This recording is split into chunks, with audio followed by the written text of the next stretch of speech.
In 1953, demolition crews at the abandoned St. Bartholomew's Monastery in rural Montana discovered 91 skeletal remains sealed behind false walls throughout the building's dormitory wings. The bodies were arranged in identical oscitions, kneeling with hands clasped in rear, heads tilted U-ward. Each skeleton bore identical markings on the skull, 3 small holes drilled in perfect triangular formation above the left temple.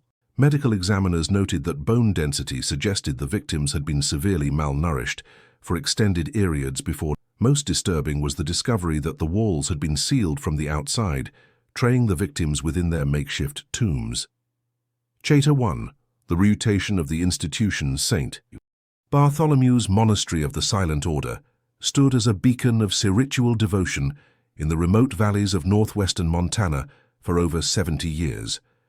Founded in 1881 by Brother Augustine Kellner, a German immigrant who claimed divine visions had led him to establish a house of ritual silence, the monastery quickly gained respect. The institution's reputation was built on its unwavering commitment to the ancient practice of complete silence.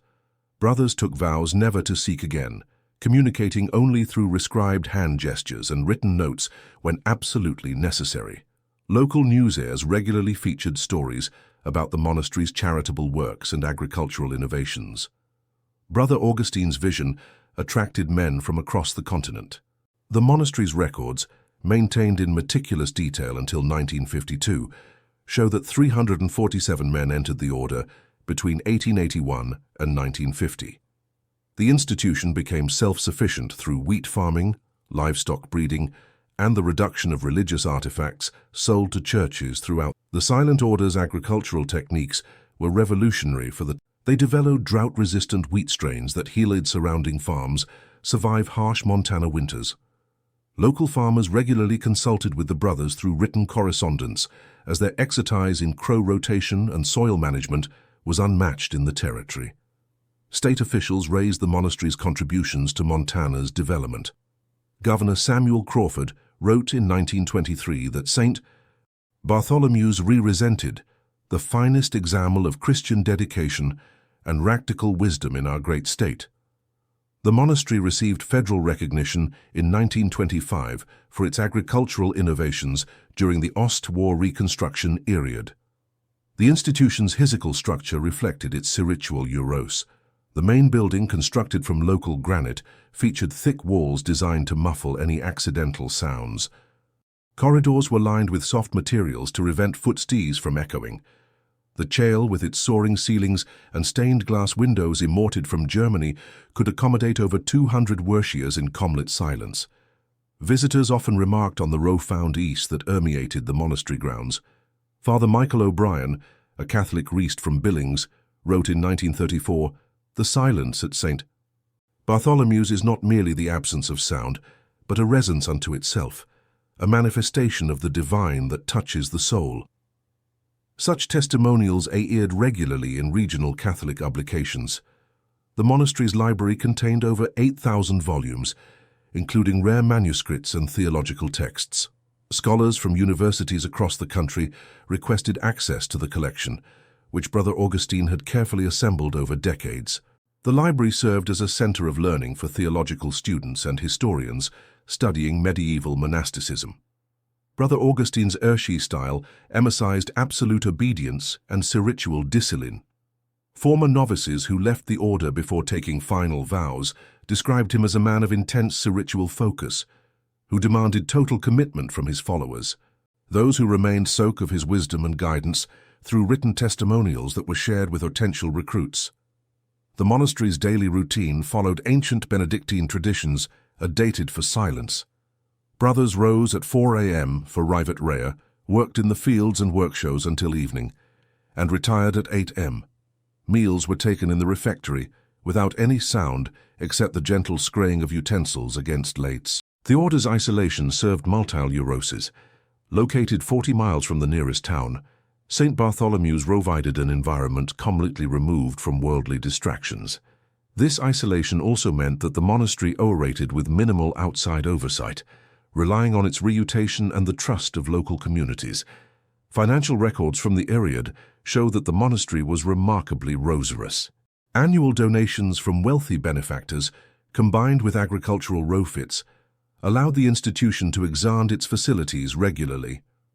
By 1940, the complex included dormitories for 150 brothers, extensive work shows, and a small hospital for treating agricultural injuries. The monastery's medical facilities were considered advanced for a rural institution. Brother Augustine had studied medicine in Germany before taking his religious vows, and he established treatment protocols that other rural communities adopted. The infirmary featured modern equipment and maintained detailed ancient records that impressed visiting physicians. Local communities held the monastery in high. The town of Whitehall, the closest settlement, considered the brothers to be guardians of moral virtue in an increasingly secular world. Children were taught to respect the monastery's silence when assing near the grounds, and families often brought their troubles to the brothers for guidance through written requests. The institution's reputation extended beyond Montana's borders. Religious publications featured articles about the Silent Order's unique approach to monasticism. The Catholic Digest published a feature story in 1948 titled Silence as Sacred Practice, which brought national attention to St. Bartholomew's methods and philosophy. Brother Augustine's writings, distributed through Catholic publishing houses, influenced monastic communities across North America. His treatise, The Eloquence of Silence, became required reading in seminaries and was translated into several languages. These publications cemented the monastery's reputation as a center of theological innovation. The order's recruitment methods were sophisticated for the time. Potential candidates underwent extensive written correspondence with Brother Augustine before being invited to visit. This process, which could take months, ensured that only the most committed individuals entered the monastery. The screening process was raised by church officials as thorough and responsible. The monastery's educational programs attracted young men seeking spiritual fulfillment. Many came from urban backgrounds, drawn by the romise of a similar life dedicated to prayer and service. The institution offered training in various trades, from agriculture to bookbinding, ensuring that brothers could contribute meaningfully to the community. The Silent Order's influence on regional Catholic communities was profound. Irish priests regularly recommended the monastery to parishioners seeking dear spiritual experiences. The brothers' example of complete dedication inspired countless laity to strengthen their own faith practices. The institution's charitable activities extended throughout the region. During the Great Depression, the monastery provided food and shelter to traveling workers without charge. These acts of kindness, performed in silence, became legendary in local communities and further enhanced the monastery's reputation. The monastery's architectural design reflected its spiritual mission. The buildings were constructed with numerous small chapels and recesses, allowing brothers to maintain their devotional practices throughout. The complex included gardens designed for meditative walking and reflection. Brother Augustine's vision of a ritual silence was seen as a radical but authentic return to early Christian monasticism. Theologians raised the order's rejection of modern distractions and its commitment to pure spiritual practice. This philosophical foundation attracted serious religious scholars and seekers from across the continent. The monastery's relationship with church hierarchy was complex but generally positive. While some bishops questioned the extreme nature of the silence vow, most recognized the order's genuine spiritual achievement. The monastery maintained its independence while respecting broader Catholic traditions and teachings. The institution's success in combining spiritual discipline with practical productivity impressed secular observers as well. Agricultural journals featured articles about the monastery's farming techniques, and business publications noted their efficient operations. This recognition from diverse sources further solidified the monastery's reputation. The Silent Order's influence on American monasticism was significant. Several other communities adopted similar practices, though none achieved St. Bartholomew's level of recognition or success. The monastery served as a model for religious communities seeking to balance contemplative practice with productive work. The monastery's library and archives became valuable resources for researchers studying the development of religious communities in the American West. Universities sent graduate students to study the institution's records and methods. These scholarly connections enhanced the monastery's intellectual reputation. The brothers' commitment to their vows impressed even skeptical observers. Doctors who treated injured brothers noted their absolute refusal to seek even during medical emergencies. This dedication to their rinsales, while sometimes impractical, earned widespread respect for the depth of their spiritual commitment. The monastery's economic impact on the region was substantial. Local businesses benefited from the institution's purchases of sulis and equipment. The monastery employed dozens of workers from surrounding communities for construction projects and seasonal agricultural work. The Silent Order's approach to community living influenced social reformers and Utoyan communities of the era. While not religious themselves, many secular communities adopted aspects of the monastery's organizational methods and commitment to shared euros. This broader influence extended the institution's reputation beyond religious circles. The monastery's role in preserving traditional religious practices during a period of rapid social change was widely recognized. As American society became increasingly secular and mechanized, St. Bartholomew's represented continuity with spiritual traditions that many feared were disappearing forever.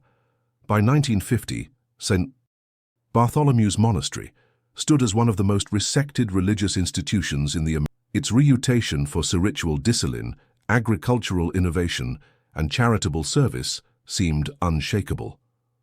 The combination of genuine religious devotion and practical achievement had created an institution that commanded respect from diverse communities and interests. The monastery's influence on individual lives was families whose sons had joined the order spoke with pride about their decision to dedicate themselves to such a respected institution. The brothers' example of selfless service inspired countless others to examine their own spiritual lives and commitments. The Silent Order's legacy seemed secure as it entered its 7th decade. The institution had successfully navigated the challenges of the modern world while maintaining its distinctive spiritual practices. Its reputation as a beacon of religious devotion and practical wisdom appeared destined to endure for generations to come. Chapter 2. Signals ignored. The first signs of trouble at St. Bartholomew's Monastery emerged in the summer of 1948, though their significance wouldn't be recognized until years later. Mrs. Dorothy Henshaw, who delivered mail to the monastery twice weekly, noticed that the usual volume of correspondence had decreased dramatically over the previous months. The hostel records from Whitehall show that incoming mail to St. Bartholomew's dropped from an average of 47 ICs a week in 1947 to fewer than 12 ICs by. More troubling was the complete absence of outgoing mail, which had previously averaged 23 letters a week, as the brothers maintained correspondence with family members and benefactors. Mrs. Henshaw mentioned her observations to Ostmaster William Garrett, but both assumed the reduction simply reflected the monastery's increasing commitment to isolation. The brothers had always been somewhat irregular in their correspondence at turns, and their vow of silence made communication challenging under the best circumstances. The first official inquiry came from the Catholic Diocese of Helena in September 1948. Bishop Thomas Brennan had not received the monastery's required annual report, a document that Brother Augustine had submitted without fail for over 15 years. The bishop's secretary, Father James Morrison, attempted to contact the monastery by telephone, but the calls went unanswered. Father Morrison's written correspondence with the monastery received no response. His letters, found years later in the monastery's mailroom, remained unopened along with dozens of other communications from church officials, family members, and business associates. The accumulation of unopened mail should have triggered immediate investigation, but the monastery's reputation for extreme isolation discouraged persistent inquiry. Local physician Dr. Harold Yamamoto became concerned when the monastery failed to request medical sulis for their infirmary. For over a decade, Dr. Yamamoto had provided medications and medical equipment to the brothers, who maintained a surprisingly sophisticated medical facility for their remote location. The sudden cessation of these requests in late struck him as unusual. Dr. Yamamoto's medical records indicate that he had treated 17 brothers for various injuries and illnesses between. The brothers' commitment to silence had made these medical encounters challenging, but they had always been curative agents who followed treatment protocols carefully. The complete absence of medical consultations after October 1948 was unprecedented. The monastery's agricultural activities also showed disturbing changes.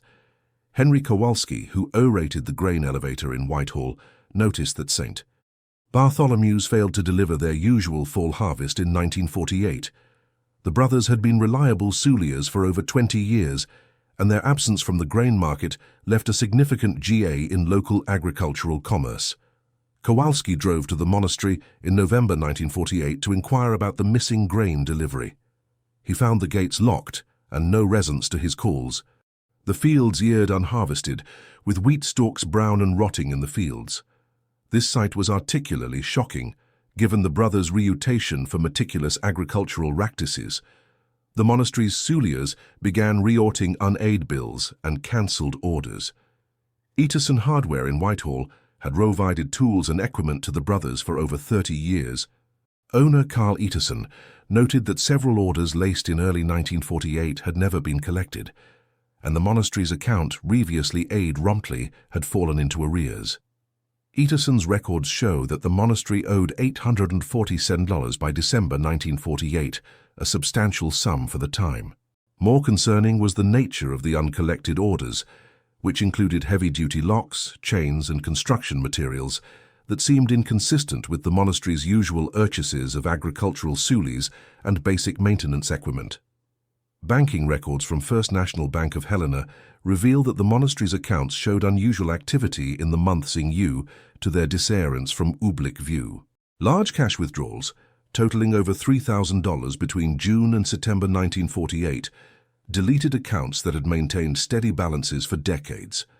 The bank's resident, Robert Lindsay, later testified that Brother Augustine had personally conducted these which was unusual given his typical practice of sending younger brothers to handle financial matters. Lindsay noted that Brother Augustine appeared agitated during these visits, frequently checking over his shoulder and requesting that the transactions be processed quickly and quietly.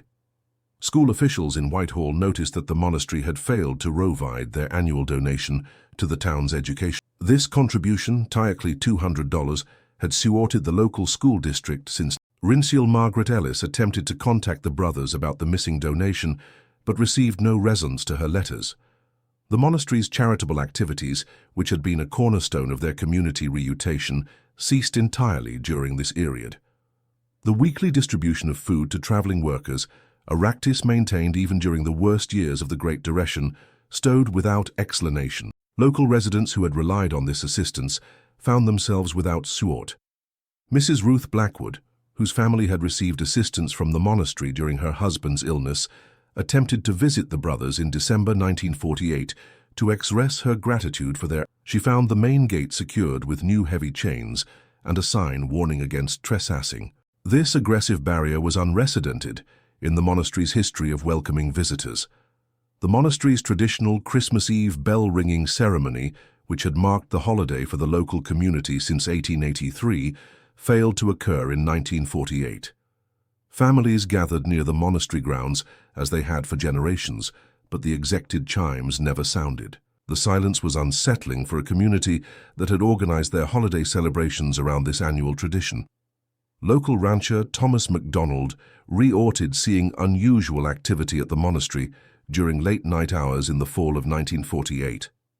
MacDonald, whose royalty bordered the monastery grounds, observed lights moving through the buildings at times when the brothers would normally be sleeping. These observations, dismissed as imagination at the time, later proved significant. MacDonald's diary, discovered after his death in 1967, contained detailed entries about the strange nocturnal activities. He described seeing figures moving between buildings with lanterns, sounds of construction work during the night, and what appeared to be the digging of large holes in the monastery garden. These entries were dated between September and November 1948. The monastery's relationship with its immediate neighbors became strained during this period. Several families reported that their children had been frightened by strange sounds coming from the monastery. These included unexpected hammering, muffled shouting, and what one child described as eol crying inside the walls. Mrs. Florence Gentry, whose farm was located less than a mile from the monastery, began keying her children indoors after dark, following several incidents where they claimed to hear screaming from the direction of the monastery buildings. Her husband, Walter Gentry, investigated these reorts but found the monastery grounds errantly deserted and silent. The Gentry family's concerns intensified when their livestock began showing signs of distress. Cattle that had grazed easefully near the monastery boundary for years suddenly refused to approach that section. The animals' behavior was so unusual that Walter Gentry consulted with veterinarians who could find no medical explanation for their anxiety. Telephone records from the period show increasing attempts by outside parties to contact the monastery. Family members of brothers who had joined the order in recent years made repeated calls that the monastery's telephone, which had been answered reliably by designated brothers, errantly fell silent in late 1940s.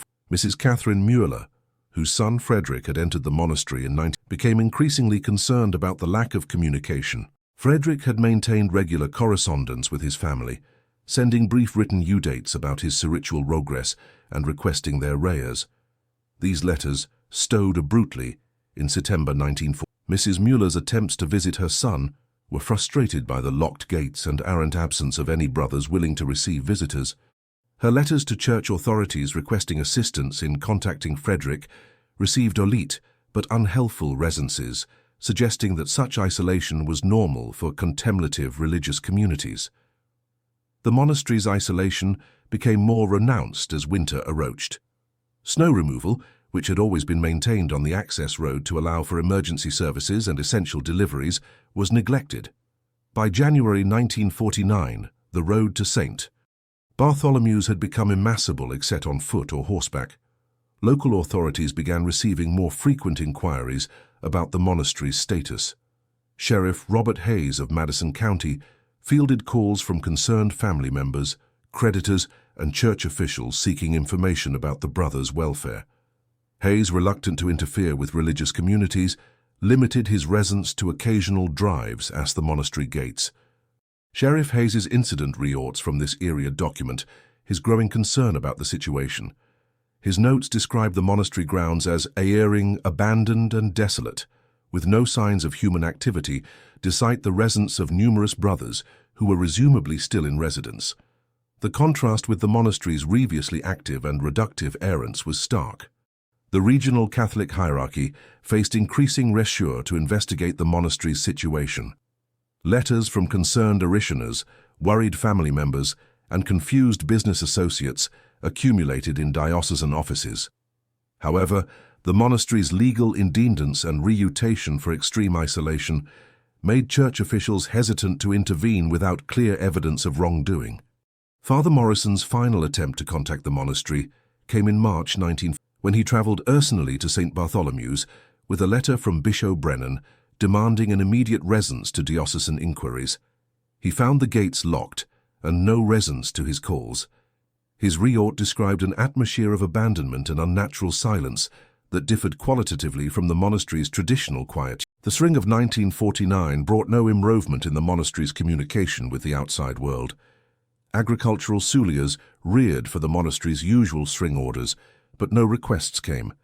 The brothers' failure to participate in regional farming activities, which had been central to their identity and economic survival, should have triggered immediate investigation. Local news editor William Atterson published a brief article in the Whitehall Gazette questioning the monastery's recent isolation.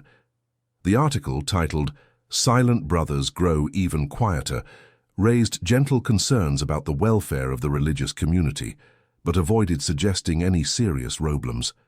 This measured approach reflected the community's respect for the institution. The article generated several letters from readers who had noticed similar signs of unusual activity at the monastery. These letters, published in subsequent issues, created the first public discussion of concerns about St. Bartholomew's.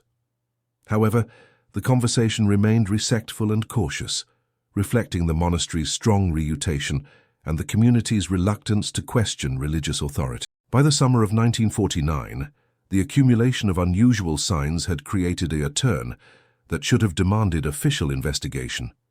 The complete cessation of communication, the abandonment of agricultural activities, the failure to meet financial obligations, and the reports of strange nocturnal activities at the monastery, all pointed to serious problems within the institution. The failure of local authorities, church officials and community members to recognize these warning signs as indicators of potential tragedy reflected the powerful protective effect of the monastery's reputation.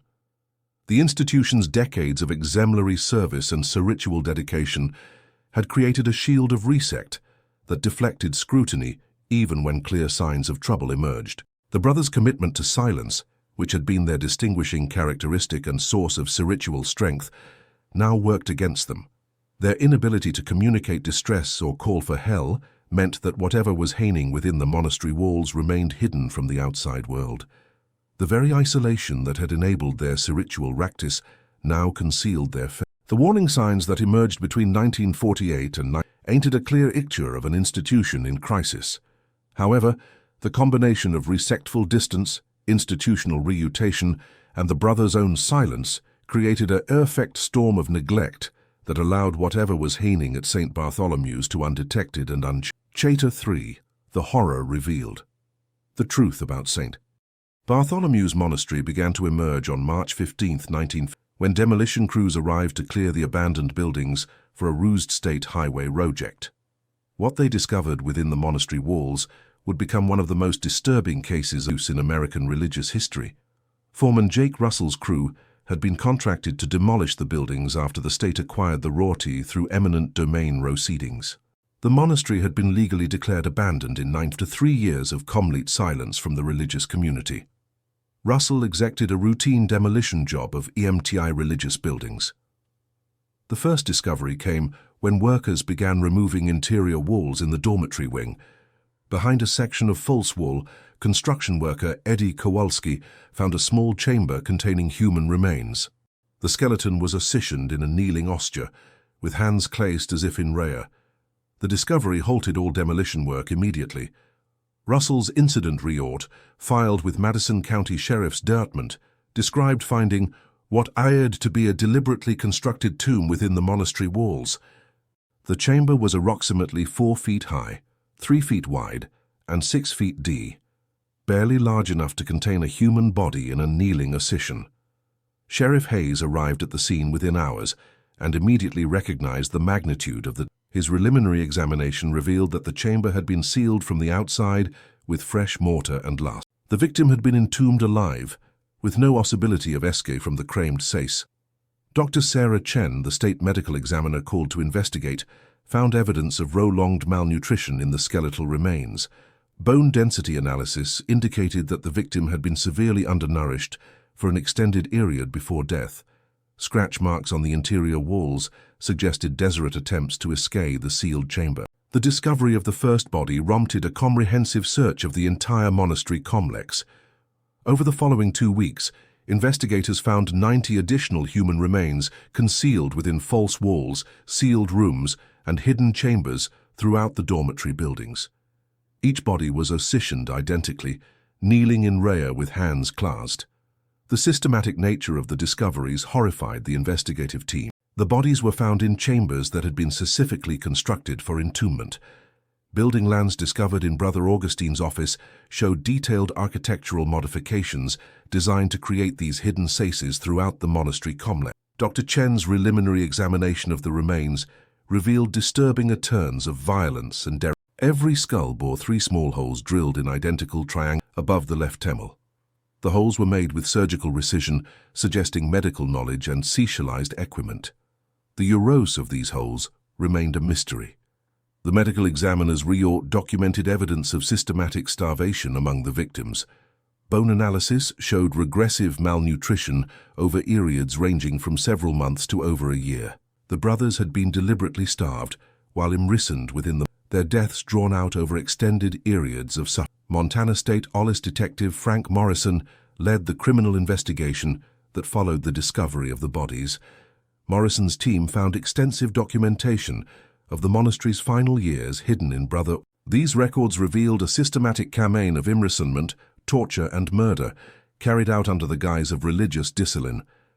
Brother Augustine's personal journal, discovered in a locked safe, contained detailed accounts of what he called purification rituals conducted on brothers who had questioned his authority or expressed doubts about the monastery's increasingly extreme practices. The journal entries, written in a mixture of English and German, revealed the gradual transformation of a religious heir into a sadistic killer. The journal entries began innocuously enough, describing routine disciplinary measures for brothers who violated the monastery's rules of silence. However, by 1947, the entries detailed elaborate punishment systems involving prolonged isolation, food derivation, and physical torture.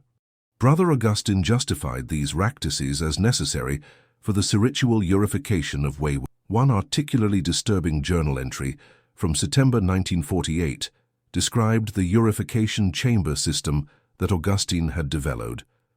Brothers who showed signs of rebellion or doubt were sealed into specially constructed chambers where they would undergo spiritual transformation through derivation.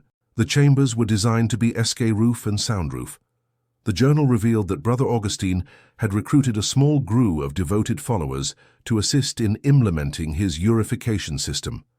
These purification assistants helped construct the hidden chambers, monitored imprisoned brothers, and eventually sealed the chambers when Augustine determined that purification was complete, which meant death.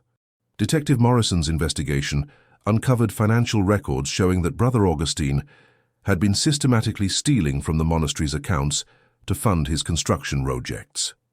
The mysterious cash withdrawals observed by bank officials in 1948 had been used to purchase materials for building the torture chambers and to aid workers who helped construct them. The investigation revealed that the construction work observed by neighbors in late 1948 had been the final haze of Augustine's chamber system. Local contractors, aid in cash, and told they were building special meditation spaces, had unknowingly helped create instruments of torture. Most of these workers had no idea of the true euros of their construction work. Interviews with surviving contractors revealed Augustine's careful planning and decision. He had told workers that the chambers were contemplation cells designed for deer meditation and spiritual practice. The contractors noted Augustine's insistence on secrecy and his unusual attention to soundproofing, and that now made horrifying sense. The State Police investigation extended to examine Augustine's background and the timeline of events to the monastery's collapse.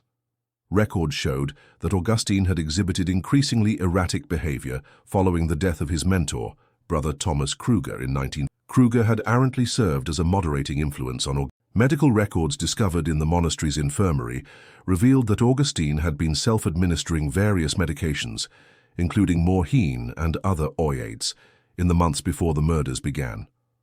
Dr. Yamamoto's medical notes described symptoms consistent with drug addiction and possible mental illness. Though Augustine had refused comprehensive psychiatric evaluation, the investigation team found evidence that several brothers had attempted to re-order Augustine's behavior to church authorities. Letters hidden in the monastery's library contained desperate pleas for intervention from brothers who had witnessed the beginning of Augustine's purification campaign. These letters had apparently never been sent, suggesting that Augustine had intercepted them. Brother Marcus Weber's letter, dated July 1948, provided the most detailed account of conditions within the monastery during Augustine's reign of terror. Weber described a climate of fear where brothers lived in constant terror of being selected for purification.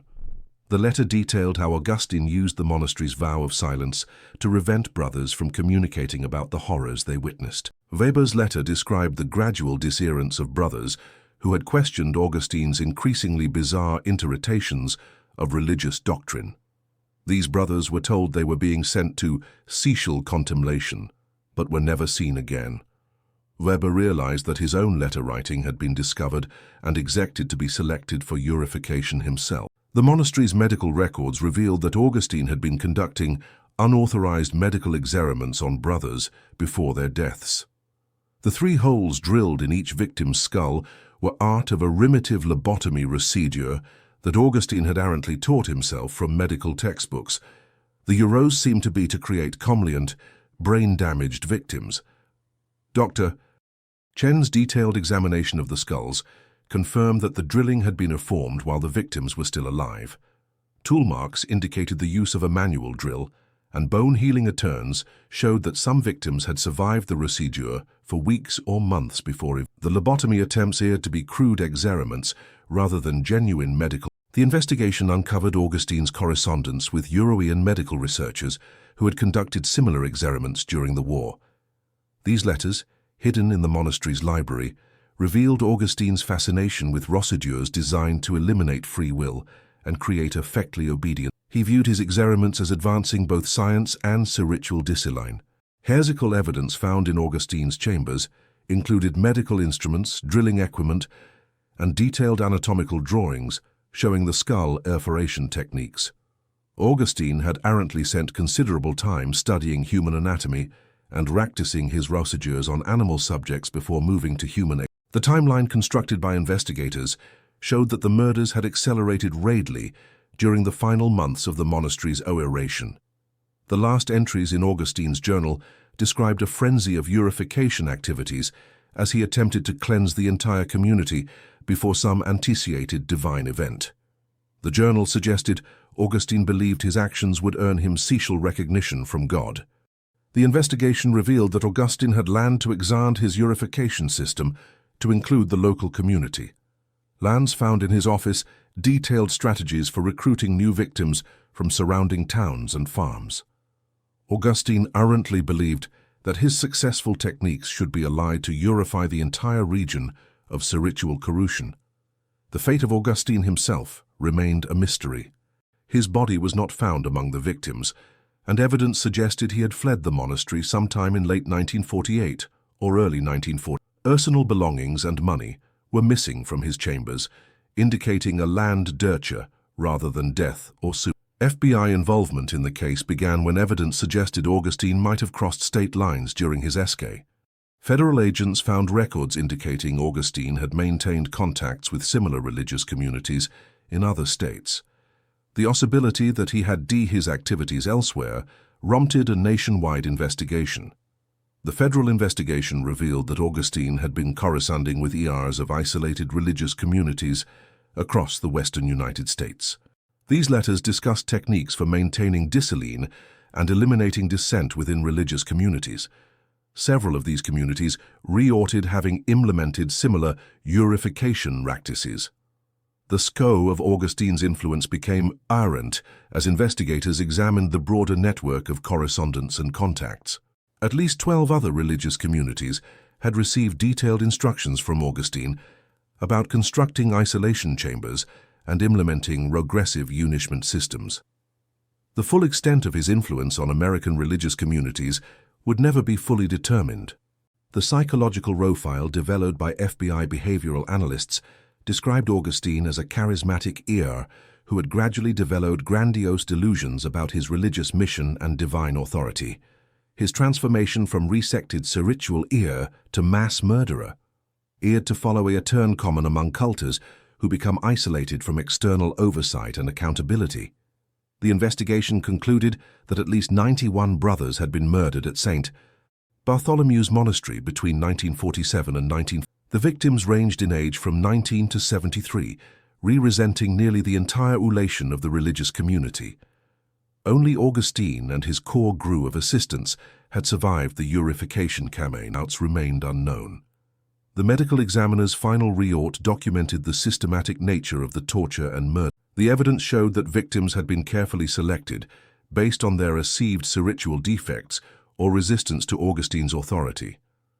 The murder methods had been refined over time, with later victims showing evidence of more sophisticated torture. The discovery at St. Bartholomew's Monastery represented one of the largest mass murder cases in Montana's history. The systematic nature of the crimes, the religious context, and the complete failure of oversight systems to prevent the tragedy raised disturbing questions about the vulnerability of isolated religious communities to abuse and corruption. The investigation revealed that the monastery's reputation for spiritual excellence had actually facilitated the crimes by discouraging external scrutiny, and the brothers' vow of silence had prevented them from calling for hell or alerting authorities to the developing crisis. The very characteristics that had made St. Bartholomew's resected had also made it the perfect setting for undetected atrocity. Chapter 4. The Legacy and the Revelation of the Murder. Bartholomew's Monastery sent shockwaves through religious and secular communities across the United States, but the official response was swift and systematic, not in pursuing justice, but in containing the damage to institutional reutations. Within weeks of the discovery, a coordinated effort began to minimize, discredit, and ultimately bury the story. The Catholic Diocese of Helena moved quickly to distance itself from the monastery and its crimes. Bishop Thomas Brennan issued a statement on March 30, 1953, declaring that St. Bartholomew's had orated outside the authority and oversight of the Church, and that Brother Augustine had averted genuine religious practice for his own demented neurosis. The diocese's legal team, led by attorney Michael Donovan, argued that the monastery's independent status absolved the Church of any responsibility for the crimes. Church records were sealed under claims of religious privilege, and diocesan officials refused to cooperate with investigators seeking information about Augustine's background and connections to other religious communities. Bishop Brennan's rivet correspondence, obtained decades later through litigation, revealed a different story. Internal church documents showed that diocesan officials had received multiple warnings about conditions at St. Bartholomew's, but had chosen not to investigate. The Church's primary concern was protecting its reputation rather than uncovering the truth. FBI Director Edgar Hoover personally intervened to limit the scope of the federal investigation. Hoover's memoranda, declassified in 1992, expressed concern that extensive investigation of religious communities would damage public faith in American institutions. The Bureau was instructed to focus on locating Augustine while avoiding broader examination of religious community oversight. The federal investigation was quietly transferred from the FBI's criminal division to a special unit that operated with minimal publicity and resources. Agent Robert Sterling, who had led the initial investigation, was reassigned to a desk job in Washington. His detailed reports about Augustine's network of contacts in other religious communities were classified and buried in Bureau files. Sterling's final report, obtained through Freedom of Information Act requests in 1987, documented evidence of similar crimes at religious institutions in 7 other states. Sterling had identified at least 34 additional deaths that appeared connected to Augustine's network of contacts. However, his superiors ordered him to cease investigation of these. The Montana State Police faced similar pressure to limit their investigation. Governor Samuel Ford received calls from religious ears and political allies, urging him to avoid sensationalizing the case.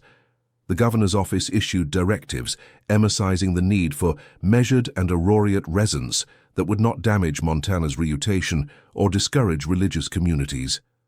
Detective Frank Morrison found his investigation severely restricted as the case progressed. His requests for additional resources were denied, and his access to potential witnesses and evidence was limited by legal challenges from various religious organizations. Morrison later described the experience as watching justice being systematically dismantled by powerful interests. The media coverage of the St. Bartholomew's case was surprisingly limited considering the magnitude of the crime. Major news airs provided brief initial reports, but quickly moved on to other stories. Several journalists who attempted to pursue the story found their access to sources and documents blocked by legal and administrative barriers. Reporter Janet Walsh of the Great Falls Tribune attempted to investigate the broader implications of the case, but found that key witnesses had been relocated and documents had been sealed or destroyed. Walsh's editors eventually killed her story after receiving reassure from advertisers and community ERs who wanted the matter dropped. The families of victims faced enormous obstacles in seeking information about their loved ones. Official death certificates were delayed for months, and when finally issued, they contained minimal information about the circumstances of death. Requests for personal effects and remains were denied, ending ongoing investigation that seemed to make no progress. Mrs. Catherine Mueller, whose son Frederick had been among the victims, spent 3 years trying to obtain his remains for royal burial. Her legal battles revealed the systematic obstruction that when she finally received her son's remains in 1956, the death certificate listed cause of death as undetermined circumstances. The surviving witnesses who might have provided crucial testimony about Augustine's network began disappearing from public view. Several contractors who had worked on the chamber construction were found dead in errant accidents or suicides. Others simply vanished, leaving no forwarding addresses or contact information. Kowalski, the construction worker who had discovered the first body, died in a suspicious workplace accident just 6 months after his testimony to investigators. The accident report described equipment failure that caused fatal injuries, but Kowalski's family noted that he had been receiving threatening phone calls prior to his death. Dr. Sarah Chen, the medical examiner who had documented the evidence of torture and experimentation, found her career systematically destroyed after she insisted on publishing detailed findings about the case. Her medical license was challenged on technical grounds, and she was eventually forced to leave Montana after receiving death threats. Chen's comprehensive report on the Monastery murders was suppressed by state health authorities, who claimed it contained inflammatory and unsubstantiated. The official autopsy reports that relaced Chen's work were brief documents that attributed the deaths to malnutrition and exposure without mentioning the evidence of torture and medical experimentation. The monastery royalty itself was cleared and redeveloped with unusual. The state highway project that had originally prompted the demolition was expedited, and the entire site was paved over within 18 months of the discovery. No memorial or marker was installed to commemorate the victims or acknowledge the crimes that had occurred there. Local records show that the highway project received special funding and priority that biased normal bureaucratic processes. The raid destruction of the crime scene eliminated any possibility of further investigation or archaeological examination of the site. Physical evidence that might have provided additional insights into the crimes was permanently destroyed. The search for Brother Augustine and his accomplices produced no results, despite the suicide nationwide manhunt. FBI records suggest that the search was conducted with minimal resources. Several potentials were not pursued, and witnesses who claimed to have seen Augustine were not thoroughly interviewed. Augustine's financial trail, which investigators had initially followed with some success, went cold after evidence suggested he had crossed into Canada. Canadian authorities claimed to have no record of his entry, and requests for cooperation in the search were met with bureaucratic delays and eventual rejection. The investigation into Augustine's network of contacts at other religious communities was systematically abandoned. FBI agents who had identified potential connections were reassigned or transferred to other cases. Documents that might have revealed the scope of Augustine's influence were classified or destroyed. Brother Marcus Weber, whose hidden letter had provided crucial evidence about conditions within the monastery, was never found among the victims. His fate remained a mystery, but witnesses reported seeing a man matching his description in various western cities during the night. These sightings were never officially investigated. The legal proceedings related to the case were conducted with unusual secrecy, and a closed hearing in 1954 declared Augustine and his accomplices dead in absentia, effectively ending any possibility of criminal prosecution. The hearing was held without public notice, and no transcript was made available to the press or public. The civil lawsuits filed by victim families were settled out of court with agreements that included strict confidentiality clauses. The settlement amounts were reportedly substantial, but could never be confirmed due to sealed court records. Families who acceded settlements were required to never discuss the case publicly. The royalty settlements also included unusual provisions that transferred ownership of the former monastery lands to a trust controlled by anonymous beneficiaries. The trust's legal structure made it impossible to determine who ultimately controlled the royalty or benefited from its development. The broader religious community's response to the St. Bartholomew's case was characterized by denial and deflection. Religious ERs across denominations argued that the crimes were an isolated aberration that reflected no broader problems with religious authority or institutional oversight. Calls for reform were dismissed as anti-religious rejudice. The National Council of Churches issued a statement expressing sympathy for the victims while emphasizing that Augustine's crimes were completely contrary to genuine religious principles. The statement carefully avoided any discussion of the systemic failures that had enabled the crimes or the need for improved oversight of religious communities. Academic researchers who attempted to study the case found their work obstructed by the unavailability of key documents and evidence. Several doctoral dissertations on religious community oversight that included examination of the St. Bartholomew's case were rejected by university committees for lacking sufficient documentary the psychological studies of cult behavior and religious authority that might have emerged from the case were never conducted due to the unavailability of evidence and witnesses. The opportunity to understand the dynamics that had enabled Augustine's transformation from resected ER to mass murderer was lost to institutional cover-you efforts. The impact on other religious communities was profound, but largely hidden from public view. Many isolated monasteries and convents quietly implemented new oversight procedures and communication protocols to prevent similar situations. However, these changes were never publicized or systematically studied. The Montana legislature briefly considered legislation requiring regular state inspection of religious institutions, but the RUSAL was quickly killed in committee after intensive lobbying by religious organizations. Similar legislative initiatives in other states met the same fate, ensuring that regulatory oversight of religious communities remained minimal. The FBI's Behavioral Analysis Unit, which had begun developing profiles of religious cult ERs following the St. Bartholomew's case, found their work defunded and their findings classified. The pioneering research into the psychology of religious authority and abuse that might have prevented future tragedies was buried in classified files. The medical research community lost access to unique evidence about the effects of isolation, starvation, and psychological torture that the St. Bartholomew's case had provided. Dr.